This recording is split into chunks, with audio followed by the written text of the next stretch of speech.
ধানমন্ডি ৩২ বঙ্গবন্ধু শেখ মুজিবুরের এই বাড়িতে ওরা কাউকেই ঢুকতে দিচ্ছে না।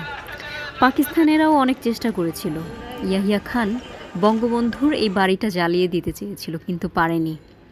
এই 15ই আগস্ট বঙ্গবন্ধুকে যারা হত্যা করেছিল সেই খুনিরাও অনেক চেষ্টা করেছিল এই বাড়িটাকে জ্বালিয়ে দিতে, কিন্তু পারেনি। কিন্তু দেখেন, এই 2024 সালে এসে বাড়িটাকে ছাই করে দেওয়া হয়েছে। কোনো কিছুই আর অবশিষ্ট নেই। দেখে আসলে বলার ভাষা হারিয়ে ফেলছি।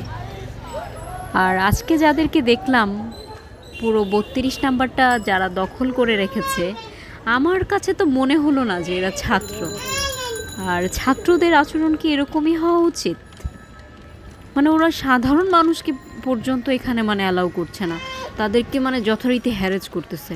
যে ফোন, একজন মানুষের পার্সোনাল স্পেস তারা নষ্ট করছে, ফোন চেক করতেছে। এটা কি আসলেই ঠিক?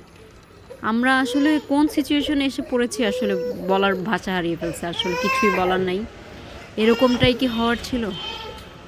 ভবিষ্যতে আরও কী হবে আল্লাহই জানে। কেবল তো মাত্র শুরু। বলেছিলেন না দেশ স্বাধীন হয়েছে? দেশ স্বাধীন হয়নি, দেশ পরাধীন হয়েছে। স্বাধীন বাংলাদেশ এরকম হতে পারে না, যেটা আজ নিজ চোখে গিয়ে দেখে আসলাম। বেশ কিছুদিন বাসায় ছিলাম, আজকে হঠাৎ একটু বের হলাম, কিন্তু বাইরের পরিস্থিতি খুবই খারাপ। পুলিশ প্রশাসন এক সাইডে বসে আছে, পাহারা দিচ্ছে ছাত্ররা। এরকমটাই কি হওয়ার কথা ছিল?